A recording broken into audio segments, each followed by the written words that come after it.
Bonjour et bienvenue sur le site du podcast Histoire en série, créé et animé par Nicolas Charles et Johan Chanoir.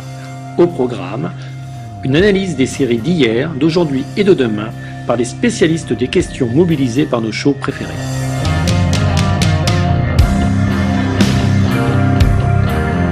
Histoire en série, c'est le podcast qui met en relation histoire, sciences humaines et séries.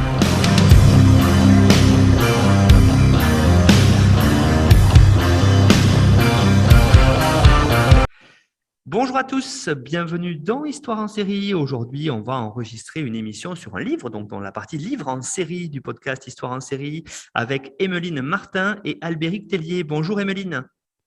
Bonjour Nicolas. Alors, je vous présente tout d'abord, vous êtes maître de conférences en sciences de gestion à l'IAE de l'Université d'Angers. Vos travaux menés au sein du centre de recherche Granem portent sur la perception de la marque territoire. Vous enseignez le marketing en BTS, licence et master. Et puis, je suis avec un de vos collègues, Albéric Tellier aussi. Bonjour Albéric. Bonjour Nicolas. Alors vous, Albéric, vous êtes professeur à l'Université Paris-Dauphine, Université PSL. Vos recherches sont menées au sein de l'équipe M-Lab du centre de recherche DRM. Elles portent sur le développement et la diffusion des innovations. Après avoir enseigné le marketing en IUT, vous abordez désormais le marketing stratégique et les spécificités du marketing de l'innovation dans différents masters. Alors aujourd'hui, on va parler, on a déjà parlé plusieurs fois de management d'ailleurs, de marketing aussi dans l'Histoire en série. Je suis ravi de vous recevoir parce que vous avez sorti très récemment aux éditions EMS un livre qui met en lien le marketing, le management avec une série. Et une série, cette série, on l'a déjà présentée dans le podcast, mais c'est très bien d'y revenir parce que c'est une très grande série, c'est Mad Men. Alors peut-être avant de rentrer dans le livre, de parler de votre livre, de pourquoi vous avez fait ce livre, Albéric, est-ce qu'en première question, vous pourriez rapidement rappeler cette série et en particulier son contexte de production ? Sans problème. Alors, je vais aller vite parce qu'effectivement, vous l'avez dit, Nicolas, Marine Rouche, doctorante à l'Université de Toulouse et à l'Université de Lille, avait déjà proposé une émission sur cette série Mad Men et vraiment, j'invite les auditeurs à l'écouter parce que c'était passionnant. Elle disait déjà beaucoup de choses. Alors, pour rappel, Mad Men donc, est une série télévisée, 92 épisodes de 47 minutes. Elle a été créée par Matthew Weiner. Elle a été diffusée aux États-Unis entre 2007 et 2015, puis ensuite dans le monde entier. En fait, cette série, elle propose aux spectateurs de suivre les destins croisés des membres d'une agence de publicité new-yorkaise située à Madison Avenue. Et ces membres et leurs proches sont confrontés aux transformations profondes, transformations rapides, brutales aussi de la société américaine sur toute la décennie des années 60. Au travers des 7 saisons, Matthew Weiner nous propose vraiment une plongée dans cette décennie marquante pour les États-Unis et aussi pour le monde entier, puisqu'on démarre dans un bar de Manhattan en mars 1960 et on va finir lors du dernier épisode sur la côte ouest des États-Unis, sur les hauteurs d'une falaise californienne, et on est en 1970. Et entre ces deux dates, en fait, les personnages vont faire face à beaucoup de changements politiques, sociaux, technologiques, culturels, qui vont à la fois impacter leur situation personnelle, mais aussi leurs activités professionnelles. Et c'est ça qui va nous intéresser. Alors, Mad Men n'est pas une série sur le marketing, il faut le dire d'emblée, et c'est tant mieux. En fait, le projet de Matthew Weiner, il est beaucoup plus ambitieux, beaucoup plus large. Son projet, il est d'évoquer les questions sociales, politiques, culturelles qui ont animé la société américaine. Et on aborde le consumérisme, le patriotisme, le racisme, le sexisme, l'homophobie, mais aussi la montée du pacifisme et les espoirs et les peurs liés au progrès technologique. On aborde aussi l'absence de considération écologique de cette époque. Autant de thèmes qui rendent cette série passionnante et qui font que vraiment Matthew Weiner, beaucoup l'ont dit, a réussi à encapsuler en fait une époque, les 60s. Alors, Mad Men, juste pour finir, a reçu un succès critique très, très important, un bon succès médiatique, des audiences qui n'étaient pas faramineuses, mais qui étaient tout à fait satisfaisantes. Et on a salué, en fait, l'authenticité historique de cette série, mais aussi son style visuel. Et puis, c'est une série qui a reçu énormément de récompenses, notamment 15 Emmy Awards et 3 Golden Globes. Merci pour cette présentation rapide. Effectivement, on peut se retrouver sur l'épisode enregistré avec Marine Rouge dans le podcast Histoire en série pour aller plus loin sur la trame, on va dire, narrative et puis sur les grands événements que l'on peut voir parce que vous l'avez dit, Albéric, elle balaie cette série toutes les années 60 et on y voit beaucoup de choses au niveau historique, mais ce n'est pas le but aujourd'hui de notre émission. Alors peut-être avant de rentrer dans pourquoi vous avez écrit votre livre, Emeline, est-ce que vous pourriez quand même remettre en tête des auditeurs les principaux personnages parce que ça nous servira quand même de trame ensuite pour vos exemples dans ce que vous avez étudié. Oui, alors comme l'a dit Albéric, on suit les professionnels de l'agence de publicité Sterling Cooper et notamment on peut recenser deux personnages centraux. Le premier, c'est Don Draper, qui est véritablement le personnage clé de la série Mad Men et qui est directeur de la création au sein de l'agence de publicité. Et puis ensuite, on suit l'ascension professionnelle de Peggy Olson, qui au début est la secrétaire personnelle de Don Draper et puis qui est découverte finalement par un collaborateur de l'agence. On lui découvre des talents créatifs et comme cela, tout au long de la saison, elle devient concepteur-rédacteur et elle prend des galons. Donc Don, pour revenir sur lui, c'est vraiment un personnage qui est assez complexe, qui a un passé un petit peu mystérieux et qui comme ça prend de l'épaisseur au fur et à mesure des saisons. Au niveau professionnel, c'est vraiment quelqu'un qui est brillant, qui est visionnaire, notamment au tout début de la série. Et puis, au fil de la décennie, il a de plus en plus de mal quand même à, eh bien comprendre son époque. Donc il est aussi, parfois un petit peu aveugle, voire hostile au changement de son époque. C'est ce qui apporte, voilà, tout le corps à la série et ce qui apporte aussi du corps à l'ouvrage puisque, comprendre, l'environnement dans lequel, l'entreprise évolue, c'est une des missions du marketing. Et pour l'anecdote, on, on peut aussi lire, enfin, comprendre le générique de Mad Men euh, à travers voilà, cette vision-là, où finalement on a un générique qui reste le même au travers des 7 saisons de Mad Men. On y voit un homme d'affaires euh, qui fait face à des éléments de son bureau voilà, qui s'effondrent avant lui-même de tomber dans le vide pour, à la fin du générique, revenir enfin dans un canapé. Donc on se dit finalement que ça illustre peut-être toutes les aventures professionnelles de Don sur la décennie des 60s. On va maintenant, si vous le voulez bien, rentrer dans l'ouvrage lui-même, savoir pourquoi vous avez rédigé cet ouvrage. Alors peut-être Albéric, en première question vraiment importante, ou Emeline, pourquoi une série télé comme support pédagogique? Albéric, je me propose de répondre. Pas de problème, Emeline. Vas-y. L'idée, c'est qu'aujourd'hui, on est vraiment dans une période qui donne la part belle à la dématérialisation, à l'information immédiatement disponible, à l'enseignement aussi à distance. Et pour nous, ce constat-là, enfin, c'est de dire que le livre peut rester un support vraiment de diffusion des connaissances. Maintenant, peut-être qu'on pourrait renouveler quand même notre manière de l'écrire. Et puis, au-delà de ce constat, on partage aussi une conviction que d'autres aussi ont. C'est finalement que les séries télé représentent de formidables opportunités d'en apprendre davantage sur les grands domaines des sciences humaines et sociales, comme la gestion. Et en ça, elles peuvent être utilisées comme support pédagogique.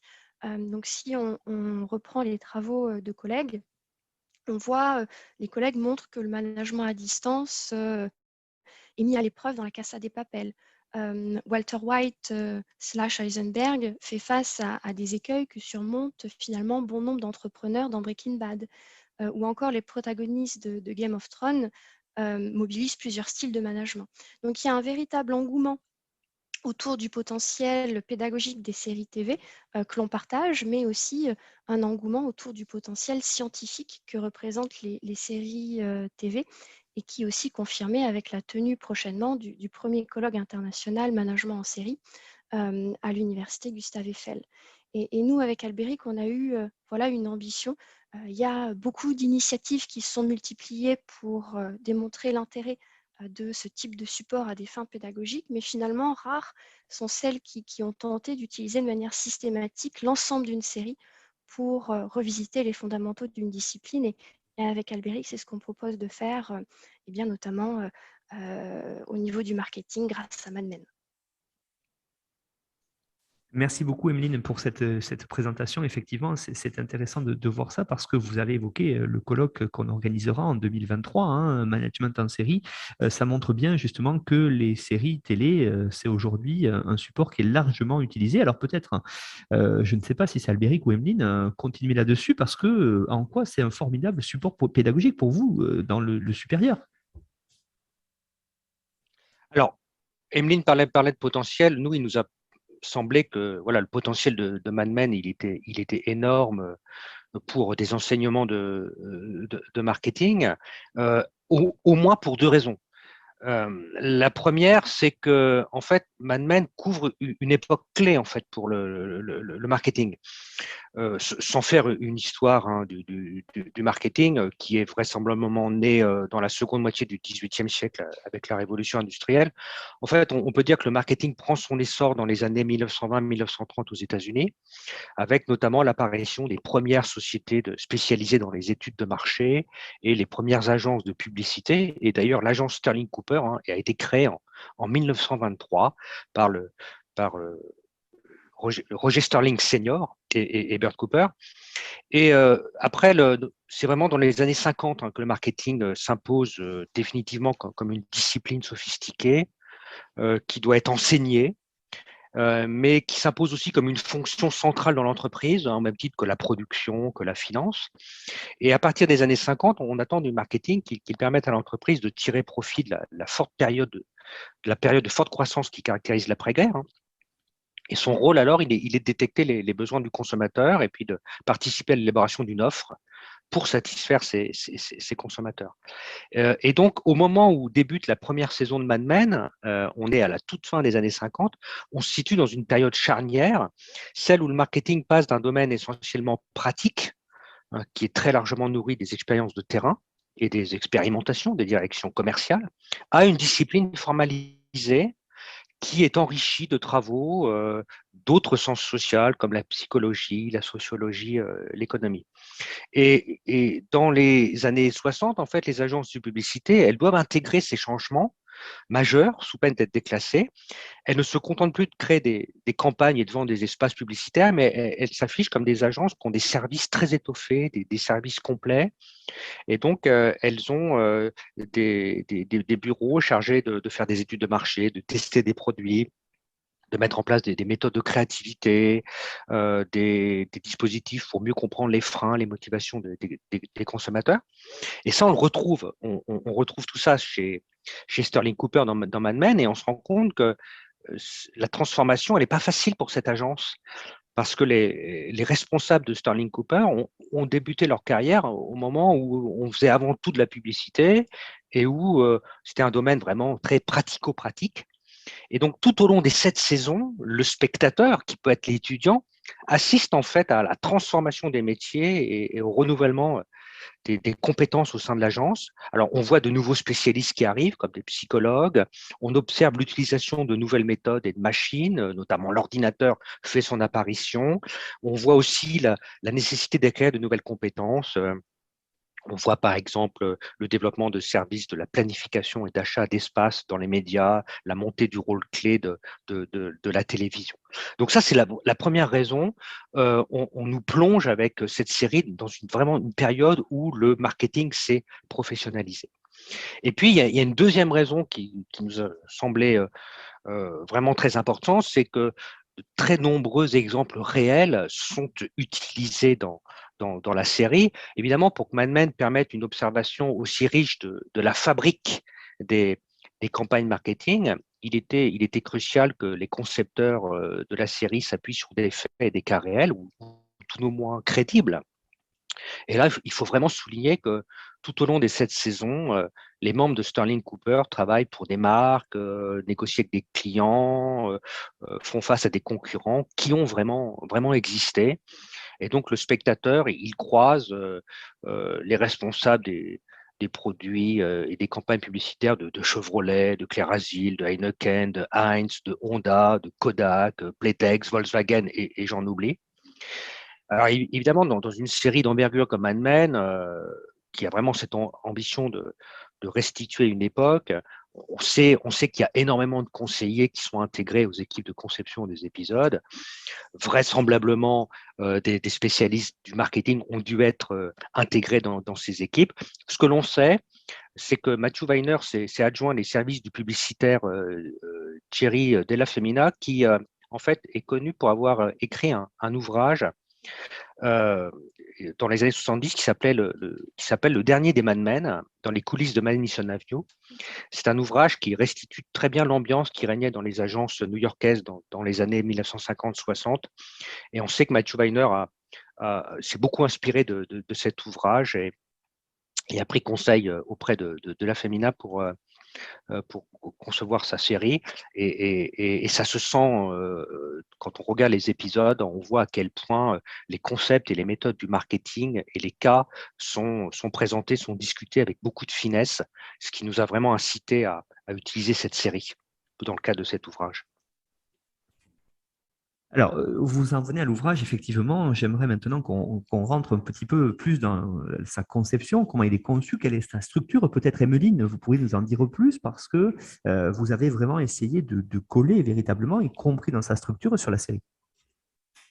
Oui, donc nous, on a décidé avec Albéric que chaque chapitre, finalement, repose sur un épisode, voire plusieurs. Sachant que dans une rubrique en fin de chapitre qui s'appelle Avoir aussi, eh bien, il y a des épisodes supplémentaires qui viennent compléter la thématique. Parce que, comme l'a dit Albéric, on est sur une série qui est riche et il y a beaucoup d'épisodes finalement qui peuvent illustrer une thématique et on s'est dit que ça serait dommage eh bien de ne pas les proposer aux lecteurs. Par ailleurs, on a un tableau récapitulatif qui, en tout début de l'ouvrage, précise par chapitre les épisodes qui sont analysés dans l'ensemble de l'ouvrage. Donc, sur les 92 épisodes de la série, on en a exploité 68. Et on propose aussi deux manières de lire l'ouvrage. Alors, si voilà, on utilise l'ouvrage dans le cadre d'une formation, on conseille plutôt aux étudiants de lire les chapitres dans l'ordre que l'on propose, ce qui finalement amène à découvrir les épisodes de Mad Men d'une manière plutôt thématique et non chronologique. Par contre, si on souhaite avant tout découvrir la série, dans ce cas-là, on est plutôt amené à lire les chapitres dans un ordre bien différent de celui que l'on a retenu. Et bien sûr, si on connaît déjà la série Mad Men, eh bien, on peut, on peut découvrir l'ouvrage, on peut découvrir la série sous un angle tout à fait inédit. Alors pour l'anecdote, nous, alors c'était pas voulu, mais on s'en est rendu compte après coup, mais on propose, l'ouvrage est articulé en 7 parties, quand finalement la série compte 7 saisons. Donc on a trouvé que c'était assez drôle. Et puis aussi, on propose voilà, un certain nombre de quiz et des corrigés pour bien que le lecteur puisse vérifier comme ça à chaud s'il a retenu l'essentiel de chaque chapitre. Alors Albéric, peut-être aussi, justement maintenant, Emeline nous a parlé de la structure de cet ouvrage. Est-ce que vous pourriez nous évoquer quels sont les grands thèmes que vous avez retenus? Alors, d'abord, ce qu'il faut bien voir, c'est que c'est un manuel. Donc, il nous semblait important de balayer vraiment les fondamentaux du marketing et puis aussi d'aborder ces tendances les plus récentes parce qu'on sait que le marketing est un champ qui est en pleine évolution. Alors, on a beaucoup travaillé à partir des principaux manuels français et anglo-saxons pour essayer de définir les thématiques qu'il était indispensable d'aborder. Donc, on a en fait une première moitié de l'ouvrage qui permet de revenir sur les fondamentaux. Donc, une première partie qui s'intitule Qu'est-ce que le marketing, qui permet tout d'abord de revenir sur ce qu'est le marketing, ses missions, ses liens avec la stratégie de l'entreprise, hein, puisqu'on sait que les directions marketing sont associées de près aux réflexions des directions générales qui portent sur la survie et le développement à moyen et long terme des organisations, et également sur les liens avec la manière que l'on a de repérer, de choisir son marché. Et donc là, on a évidemment toute une série de chapitres sur le marketing d'études, en fait, hein, les études de marché, qu'elles soient qualitatives, qu'elles soient quantitatives, et tout ce qui va être également repérage du marché, découpage du marché, avec un chapitre dédié à la segmentation, le ciblage, le positionnement, quelle est la clientèle cible que l'on va chercher à satisfaire. Dans cette première moitié de l'ouvrage, on a aussi évidemment toute une partie sur le comportement du consommateur, hein, qui est un axe clé du marketing, comprendre les variables explicatives du comportement, comprendre comment des consommateurs prennent une décision d'achat d'un produit ou d'un service, quelle importance ils accordent aux caractéristiques techniques des offres, à leur prix, mais aussi à la marque. On a tout un chapitre sur l'importance de la marque. Et dans cette première partie, on a évidemment ensuite un retour sur les leviers, hein, que peuvent actionner les responsables du marketing une fois qu'ils ont bien défini et compris leur marché et les consommateurs à qui ils s'adressent, quels sont les leviers qu'ils peuvent activer pour essayer de convaincre ces consommateurs et se développer sur les marchés visés. Et donc là, on retrouve le grand classique, hein, du marketing, à savoir les politiques de produits, de prix, de communication, de distribution. Voilà. Ça, c'est la première partie de l'ouvrage. Et on a une deuxième partie qui va permettre davantage d'aller vers les évolutions récentes du marketing.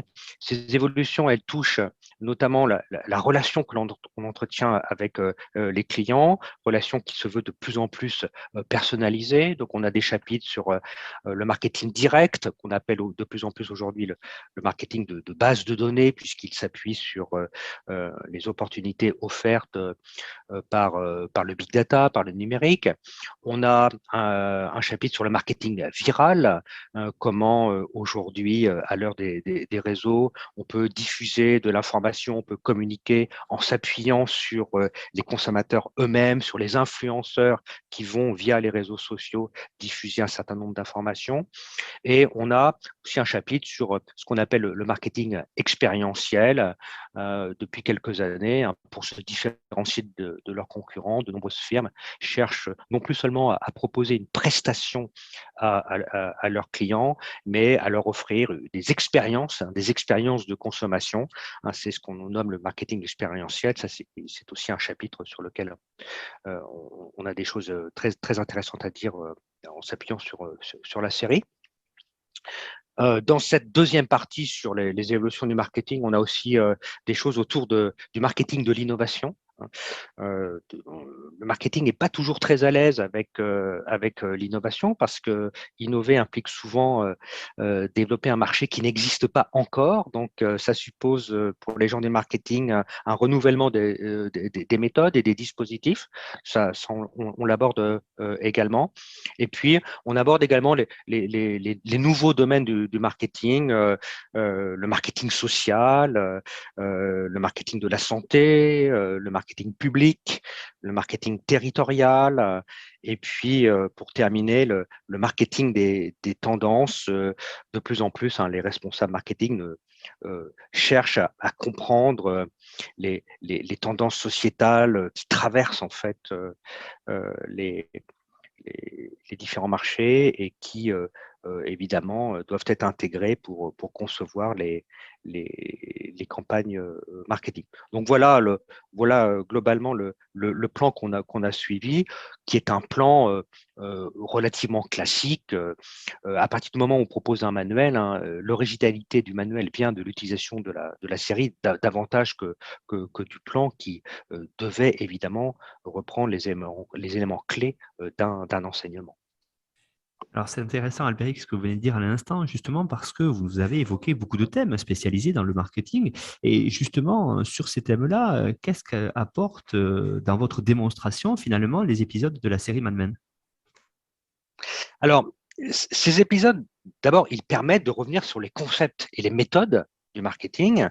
En regardant la série, on comprend très bien ce qu'est un marché, un segment, un plan média, etc. On peut aussi identifier les leviers, hein, d'action, les fameux 4 P du marketing, hein, produit, prix, etc. À titre d'anecdote, hein, dans le premier épisode de la 7e saison, le tout nouveau directeur marketing des chaussures Butler, qui est un client de l'agence, annonce à une personne de l'agence, Johan Holloway, qu'il souhaite se passer des services de Sterling Cooper. Et là, il précise la mission qu'on lui a confiée. On dit: désormais, on me paie pour réfléchir aux 4 P, prix, produit, placement et promotion. Et comme vous n'êtes qu'une agence de publicité, eh bien, on a décidé d'intégrer ça et de le faire nous-mêmes.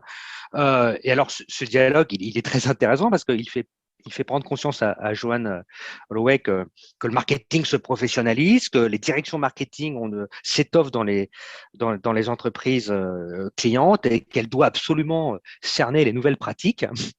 Et Johan eh bien, ne va pas hésiter à prendre rendez-vous avec un professeur d'université qui va lui expliquer dans une séquence de la série en quoi consistent ces fameux 4 P. Donc là, on voit bien qu'une série comme Mad Men, elle est intéressante parce qu'elle permet de comprendre, elle fournit des détails sur les concepts, sur les méthodes clés. Et puis, avec cette série, je crois qu'il est aussi possible de mettre finalement en exergue un point qui est pas facile à aborder dans des manuels classiques, qui est la pratique. En fait, dans un manuel, on nous dit: voilà ce que vous devriez faire pour être au plus près de ce que nous dit la théorie, voilà ce que l'on doit faire pour assurer la robustesse des méthodes que l'on va employer. Ok, on sait bien aujourd'hui que le marketing, c'est un champ bien délimité, qui a ses théories, ses concepts, ses méthodes et ses outils, mais c'est aussi une pratique professionnelle. C'est-à-dire un ensemble de savoirs, de savoir-faire, de compétences, de techniques, aussi de routines, que des gens mobilisent pour obtenir des résultats concrets. Et cette pratique, elle se fait dans le cadre d'organisations qui ont leurs objectifs, qui ont leurs contraintes. Et quand on travaille dans le marketing, on doit travailler avec des collaborateurs qui partagent plus ou moins les mêmes ambitions, les mêmes convictions, qui ne sont pas tout à fait d'accord. Dans le chapitre sur le marketing de l'innovation, on explique par exemple que le marketing a souvent beaucoup de difficultés à travailler avec les chercheurs de la recherche-développement. On n'a pas le même vocabulaire, on n'a pas les mêmes compétences, les mêmes priorités. Et donc, cette pratique professionnelle, en fait, dans un manuel, il est toujours un peu délicat, difficile de l'aborder. On propose des concepts, des méthodes, mais après, ces concepts et méthodes, quand on les utilise, eh bien, on les transforme, on les modifie, on les adapte parce qu'on doit intégrer le lot de conflits, de jeux de pouvoir, d'intérêts personnels que l'on trouve dans toutes les organisations.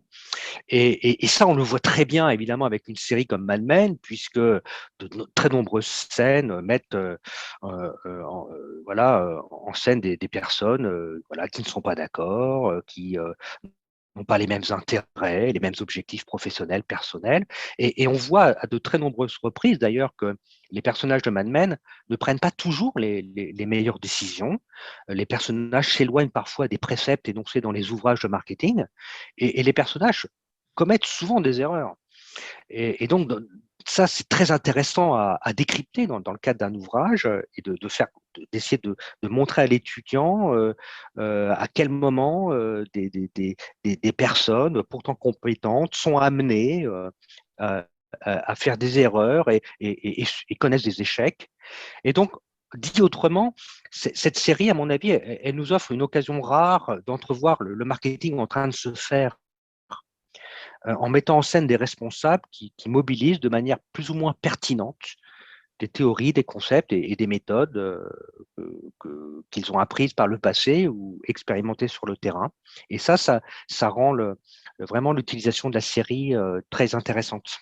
Béric évoquait avec nous à l'instant justement quelques exemples là-dessus sur des thèmes illustrés, de marketing illustrés à travers la série Mad Men. Alors peut-être maintenant, Emeline, est-ce que vous pourriez, vous, être plus précise et développer quelques exemples que vous avez pu, comme ça, au fil du livre, renseigner pour avoir vraiment ces études de cas à travers la série?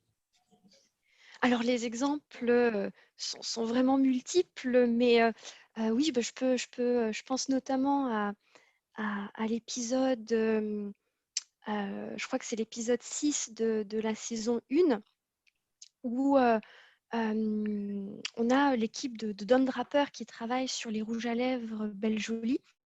L'idée, c'est de pouvoir élaborer une campagne de communication qui soit capable finalement de redynamiser les ventes de la marque de rouge à lèvres Belle Jolie, puisque finalement, les ventes sont en train de chuter. Le concepteur-rédacteur qui est en charge du projet s'appelle Freddy Rumsen. Et selon lui, les mauvais résultats de la marque sont dus à un bénéfice client qui apporte peu de valeur aux femmes, puisque finalement, dans les campagnes précédentes, eh bien, on mettait en avant comme bénéfice le fait que grâce à Belle Jolie, les femmes disposent d'un très large choix de couleurs de rouge à lèvres.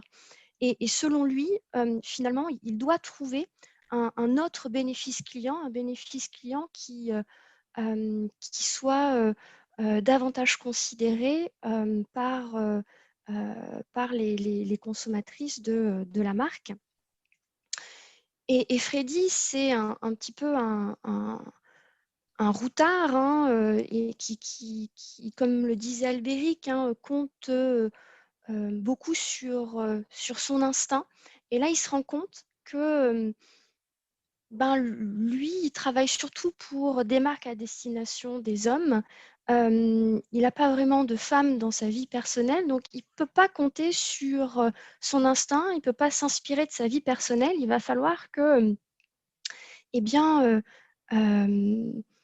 ils mettent peut-être en place une méthode pour pouvoir obtenir des informations sur les besoins, les motivations, les freins, les attitudes, les comportements des consommatrices, de la cible féminine de la marque Belle Jolie, mais aussi vis-à-vis de cette catégorie de produits à laquelle appartient cette marque. Donc, il va mettre en place ce que l'on appelle un entretien de groupe qui va rassembler 8 femmes, toutes secrétaires chez Sterling Cooper, qui seront réunies dans une même pièce et qui seront invitées à essayer des rouges à lèvres Belle Jolie tout en discutant de leur pratique de maquillage des lèvres dans une atmosphère assez bienveillante.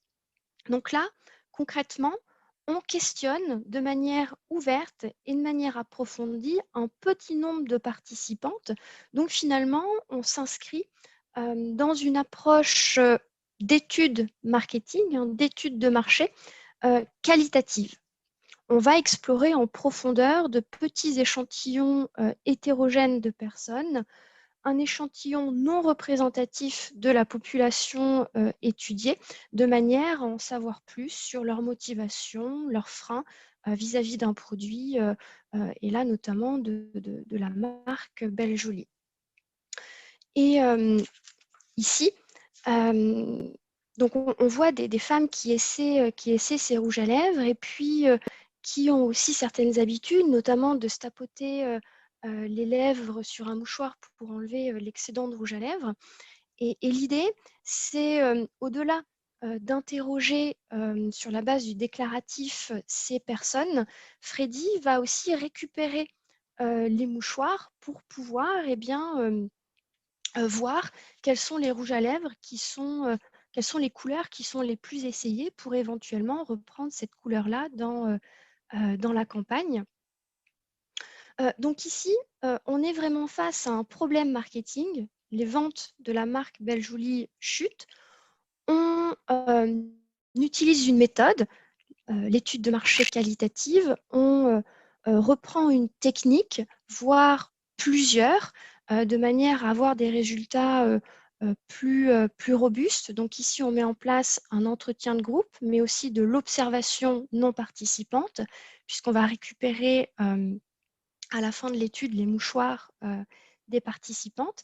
Et puis sur cette base, Freddy va proposer des recommandations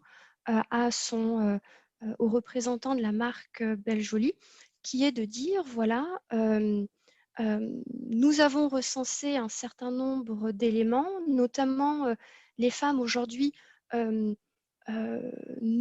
veulent pas avoir à leur disposition beaucoup de couleurs, elles veulent surtout avoir une couleur, celle qui la représente et celle qui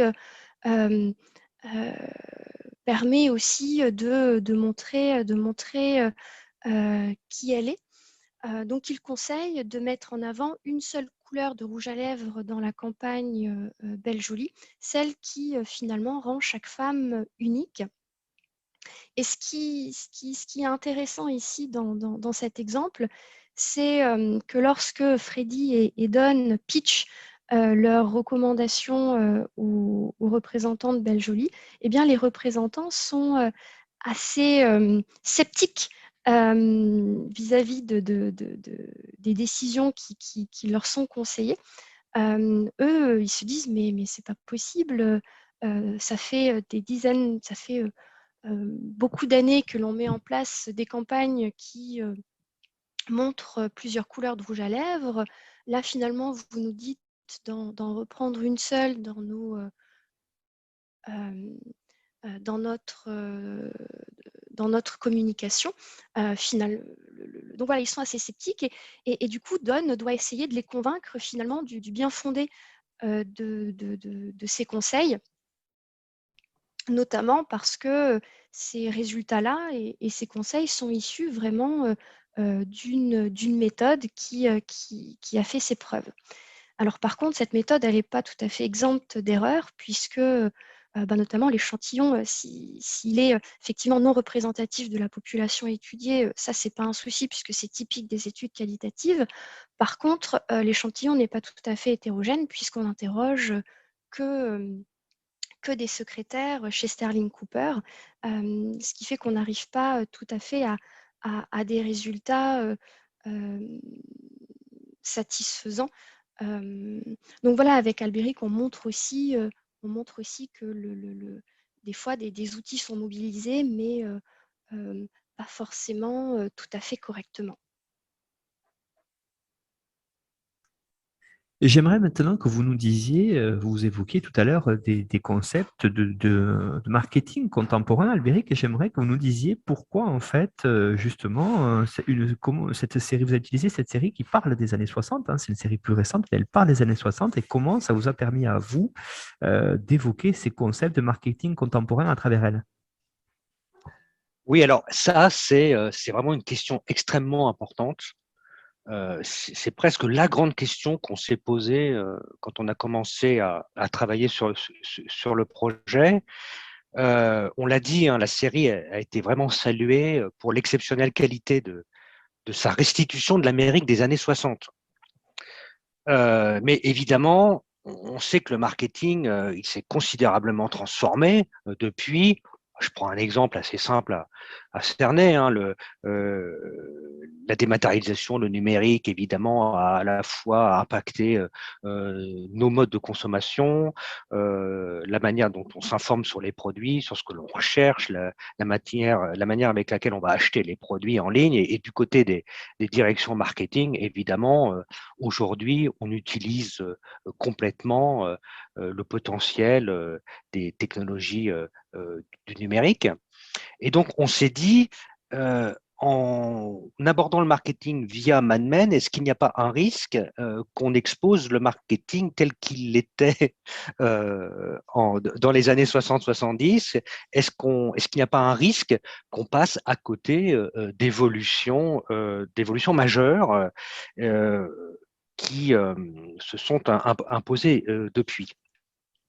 Et en fait, ce qu'il faut bien voir, c'est que les concepts et les méthodes de marketing qui sont évoqués dans la série, en fait, souvent ne sont pas propres aux années 60 et on peut même dire sont plus en phase avec les connaissances et les pratiques actuelles. Il y a une certaine forme d'anachronisme en fait dans l'utilisation du marketing et c'est un des vraiment rares anachronismes de la série. Alors ça ajoute évidemment un charme supplémentaire à la série. Et pour nous, ça a été d'un intérêt majeur hein, au regard de nos ambitions avec cet ouvrage. En fait, on peut dire que les personnages de Mad Men vivent dans les années 60, mais raisonnent et agissent souvent comme le feraient aujourd'hui de nombreux responsables marketing. Euh, un exemple très rapide pour démarrer. Dans le dernier épisode de la première saison, Don Draper va s'appuyer sur le sentiment de nostalgie pour concevoir une campagne de communication pour Kodak. C'est une approche qui est très très rare à l'époque, mais qui désormais est courante. Un petit peu plus tard, il va là aussi se montrer très en avance sur son temps en proposant aux responsables d'une chaîne hôtelière qui a des hôtels sur l'archipel d'Hawaï, il va leur dire il faut pas vendre une destination, il faut pas vendre simplement un hôtel bien placé, il faut aller beaucoup plus loin, il faut vendre une expérience. Et en fait, Draper va proposer vraiment une approche typique du marketing expérientiel qui est totalement novatrice à l'époque, qui d'ailleurs va perturber les interlocuteurs hein, de cette chaîne hôtelière, mais qui est tout à fait habituel aujourd'hui. Et donc, en fait, vous voyez, c'est pour cette raison que la série Mad Men, même si elle se passe dans les années 60, nous permet d'aborder le marketing de l'innovation, le marketing social, le marketing public, territorial, et aussi le marketing viral, alors qu'il n'existait qu'à un état embryonnaire, en fait, dans les années 60. Je me permets de rebondir peut-être, Albéric, sur ce que tu dis. Là, tu as mentionné effectivement le marketing viral. Je trouve que c'est quand même un épisode assez drôle et je pense qu'on pourrait peut-être le mentionner ici. Où, alors de mémoire, on est dans la saison 4. Et puis, donc il faut savoir que l'agence Sterling Cooper vit une période assez difficile, donc elle ne peut absolument pas se permettre de perdre un client. Or, on a un chargé de clientèle qui est assez inquiet. Il a peur de perdre un client, les jambons Sugarberry, parce que ce client-là est assez déçu finalement des retombées de la campagne qui a été mise en place par Sterling Cooper. Donc l'idée, c'est que Pete va travailler avec Peggy Olson qui est en charge des campagnes de communication pour la marque. Donc il va travailler avec Peggy pour essayer de faire entre guillemets un coup qui soit capable de convaincre le client de rester chez Sterling Cooper. Cooper. Donc je ne sais pas si tu te rappelles, mais c'était vraiment assez drôle où finalement il y a Peggy qui va véritablement imaginer un stratagème capable d'attirer l'attention des consommateurs et elle va se dire bah, finalement, est-ce qu'on n'embaucherait pas discrètement 2 actrices pour qu'elles en viennent aux mains dans un supermarché parce que voilà, toutes deux veulent s'emparer du dernier jambon disponible, le jambon Sugar Berry, ce qui obligerait finalement la police à intervenir et ce qui pourrait éventuellement être pris par les médias et, et sans le savoir constituer, enfin apporter de la visibilité aux fabricants Sugar Berry. Et donc cette opération-là est déclenchée et en parallèle, Pete va faire jouer ses relations et va s'assurer qu'un journaliste d'un journal relate, soit le premier à relater les faits. Et finalement, on se rend compte que le bouche à oreille fonctionne et puis cette opération est vraiment relayée par les médias, mais aussi par le grand public. Donc là, on est sur une scène qui est vraiment parfaite pour illustrer le marketing viral. Et comme tu l'as dit, le marketing viral, c'est finalement des techniques qui sont utilisées pour que le message eh bien, soit propagé tel un virus au sein de différents réseaux de relations pour finalement pouvoir atteindre la cible que l'on a visée. Et cet exemple-là s'y prête bien. Oui, effectivement, enfin, l'exemple est très bon et donne lieu à des échanges extrêmement intéressants en cours parce qu'en fait, on voit bien qu'aujourd'hui, il est fréquent effectivement que les entreprises cherchent à faire le buzz, comme on dit. La technologie a changé, mais les mécanismes sous-jacents restent les mêmes. Et avec l'exemple des jambons Sugarberry qu'Emeline présentait, on peut décrypter le mécanisme. Et bien sûr, ensuite, se rendre compte qu'aujourd'hui, grâce au progrès de la technologie, on peut avoir des techniques, des pratiques évidemment de plus grande ampleur, qui vont avoir des effets plus rapides, à plus grande échelle, mais avec des mécanismes qui étaient déjà là dans les années 60. Donc effectivement, c'est un très très bon exemple. Alors, j'aurais une question pour vous, Albéric, justement, par rapport à ça. C'est qu'aujourd'hui, avec les réseaux sociaux, on est peut-être parfois matraqué par ce marketing. On est soumis de façon intense à ça. Tous les réseaux sociaux n'étaient pas là, justement, dans les années 50, alors 60. Alors, justement, est-ce que, malgré ça, vous avez pu, peut-être, à travers Mad Men, évoquer une dimension éthique du marketing? Alors, effectivement, on dit depuis le début de ce podcast que Mad Men est un formidable support pour montrer l'intérêt du marketing. Moi, je crois que c'est aussi une série qui permet d'aborder ces dérives. Et en tout cas, ça, c'est quelque chose qu'on a cherché à masquer.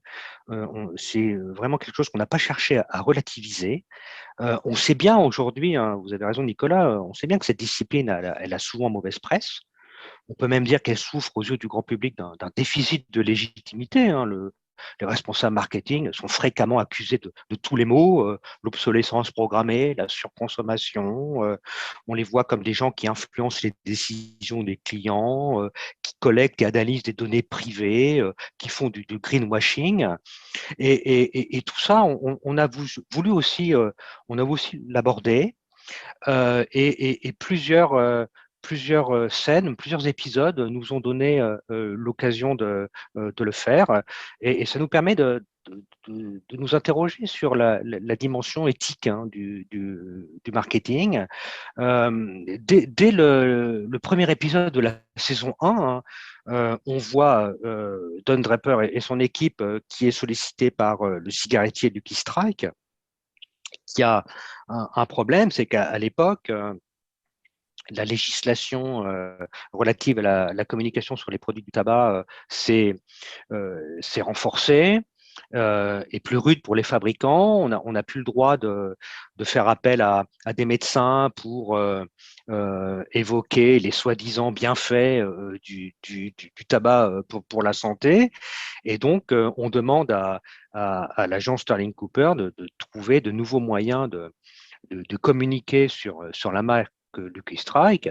Et là, la scène, elle est assez révélatrice. C'est qu'on se rend compte que on n'hésite pas à essayer de manipuler le consommateur. On apprend que Lucky Strike a mis en place un laboratoire de recherche pour essayer de démontrer scientifiquement, et je mets des guillemets à scientifiquement, la non-dangerosité de leurs cigarettes.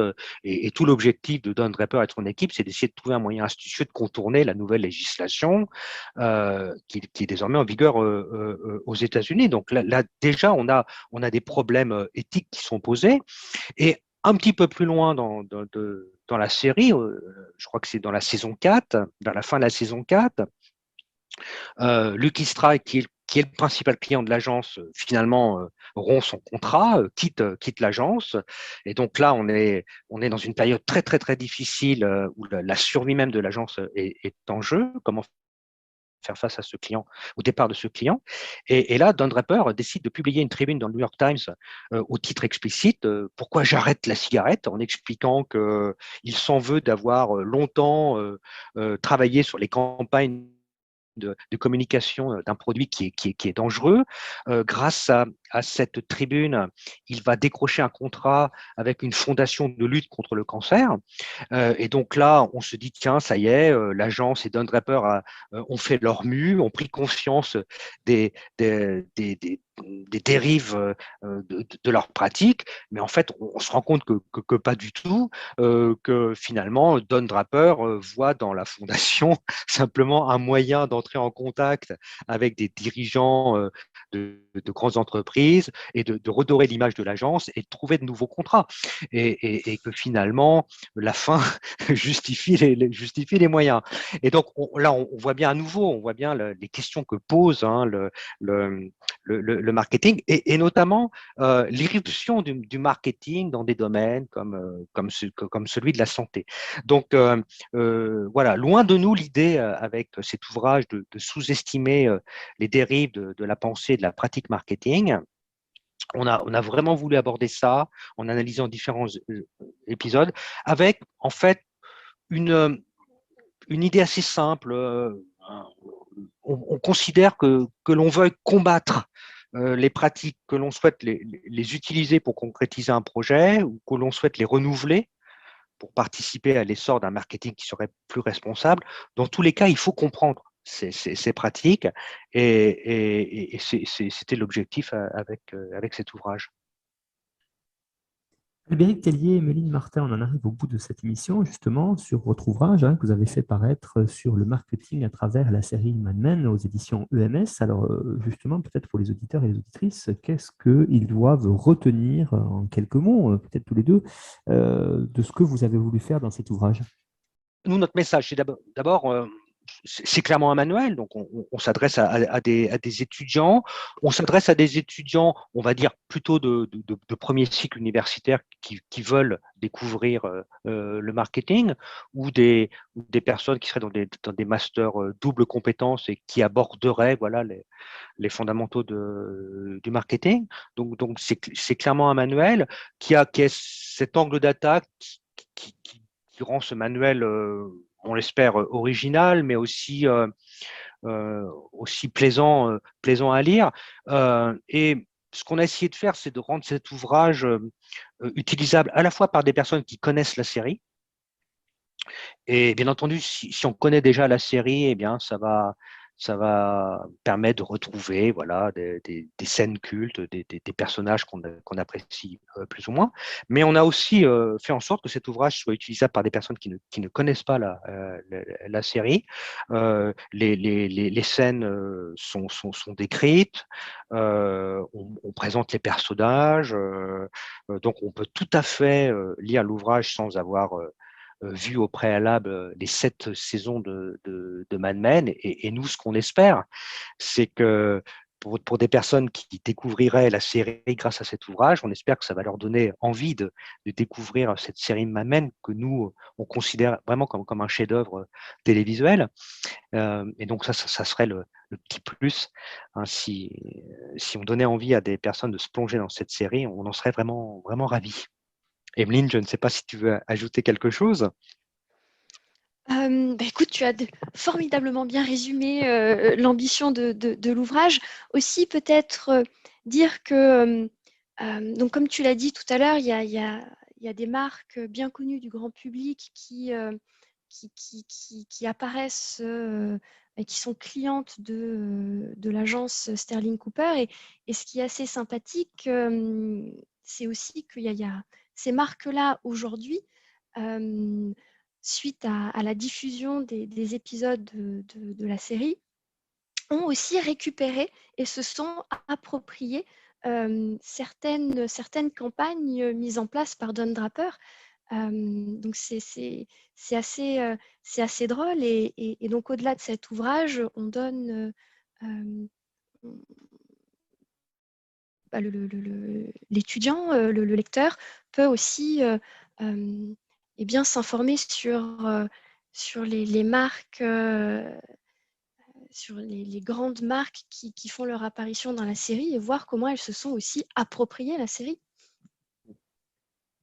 Ou en tout cas des activités. Merci beaucoup à tous les deux pour cette présentation de votre ouvrage sur le marketing à travers la série Mad Men disponible aux éditions EMS. Alors, vous avez fourni à Albéric Tellier et Emeline Martin une bibliographie indicative que l'on retrouve sur notre site internet histoireensérie.com à la page de l'émission où vous pourrez aller approfondir à la fois sur le marketing et puis sur la série avec des contenus vraiment mis à jour. Voilà, donc on vous souhaite à tous et à toutes un bel été à l'écoute d'Histoire en série. Et puis, merci à tous les deux et à bientôt peut-être pour une nouvelle série. En tout cas, je pense qu'on se verra en 2023 pour le colloque Management et série. Merci à tous les deux. Merci beaucoup, Nicolas.